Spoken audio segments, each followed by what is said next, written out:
Right, this morning I'm finding myself in Banbury Town Hall, and I'm slightly embarrassed because this is the first, I've lived in Banbury for 40 years, this is the first time I've been in the Town Hall.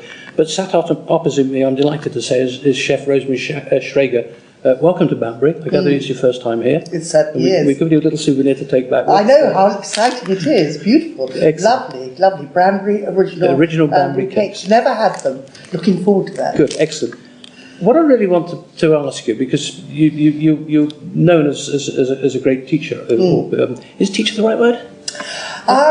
Well, yes, I do teach, and this is my teaching is actually what I probably love most of all, is because I love showing people how to do things, because there is a massive generation of people not knowing how to cook. Now, the fascination that people have with watching shows, reading magazines and wanting to know more, it's almost like a sort of glossary in the fact that they like to look at the pictures, aspirational, but actually coming to do it is quite difficult, because when we brought up, our mothers or grandparents used to show us how to cook and things like this, but there has been this lost generation that I'm all part of as well, where you actually didn't have time to show the children. I mean, because I was in the industry, I actually did, and I was lucky, but I probably wouldn't have had if I hadn't actually if I'd done something else. So I do feel that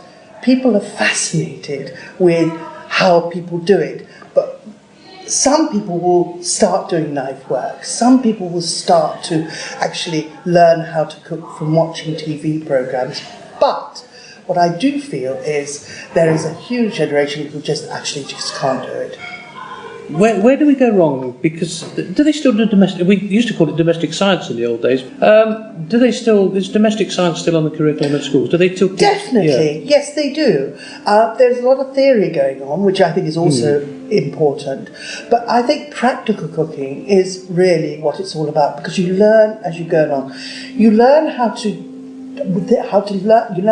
work things as you do it, and the technical side also somehow works automatically. There's health and hygiene, obviously, which is very important. That's all part of the whole thing, curriculum. But in terms of cooking, I don't think it's still done enough. I really don't. But it is still there. Why exactly? Why don't we? I mean, we've got shelves full of books. I've got several of yours. Yeah, have you? I just don't know. I mean, the answer is, I think probably they thought there were more important things to do. But actually, I think learning to cook is incredibly important. But as I said, they do teach children how to cook. They do. They've got the simple things, how to do pizzas, lasagnas, and which is good. But it's whether it's actually encouraging them to keep it going, keep going on.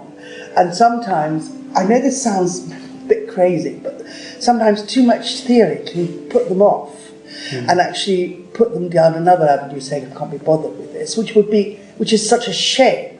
I think there's a place for practical cooking, just practical cooking in learn, because it's all about life, it's about the future.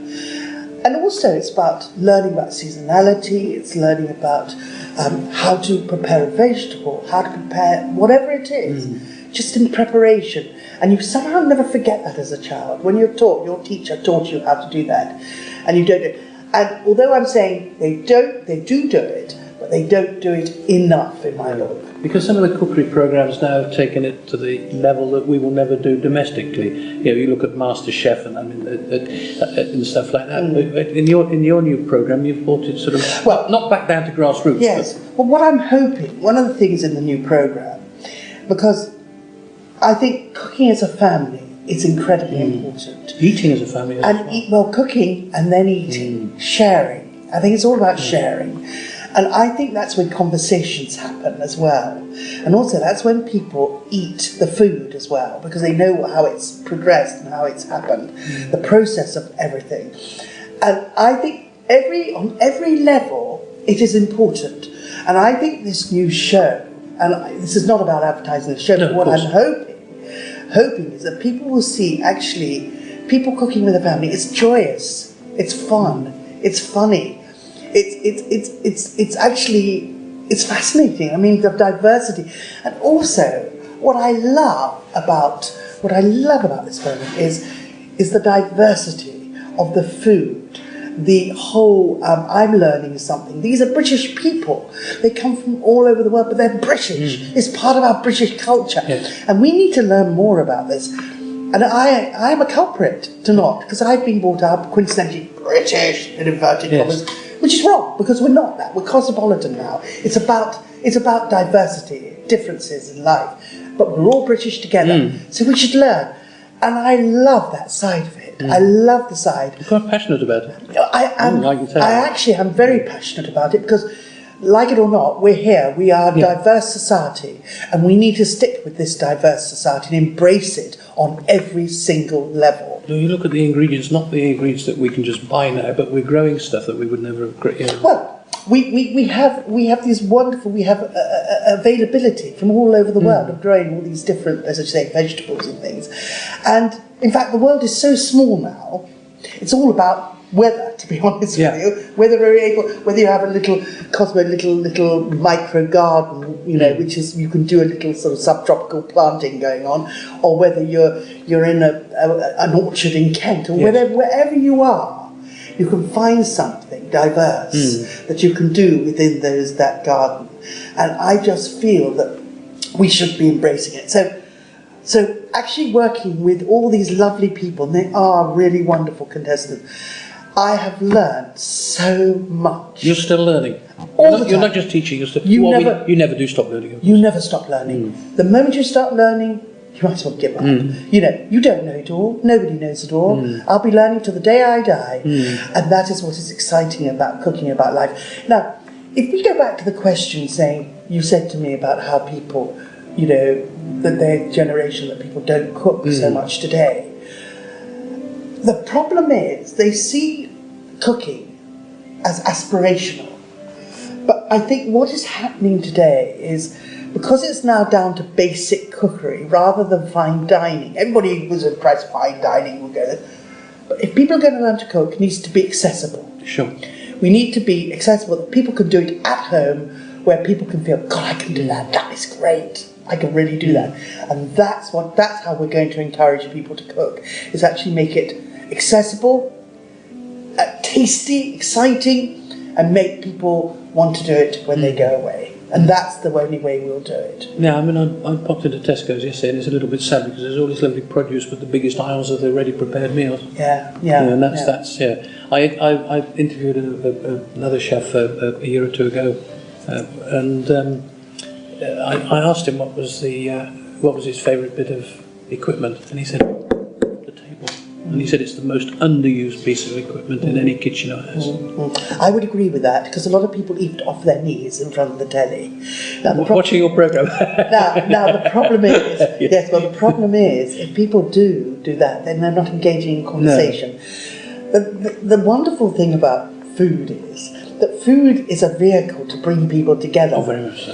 It is a place where you can engage in conversation, so you can find out what the children have done for the week, or what you've done for the week, or what exciting is happening in the next week.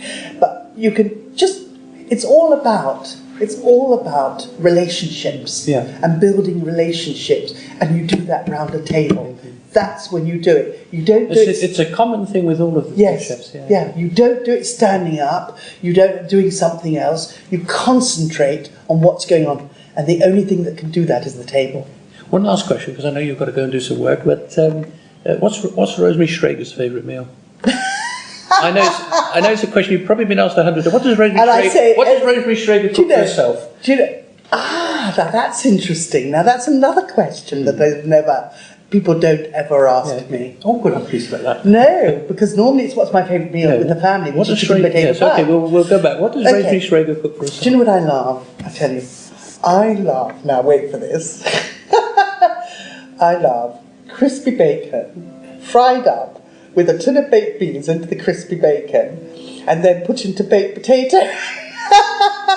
And that's what I call pure comfort food.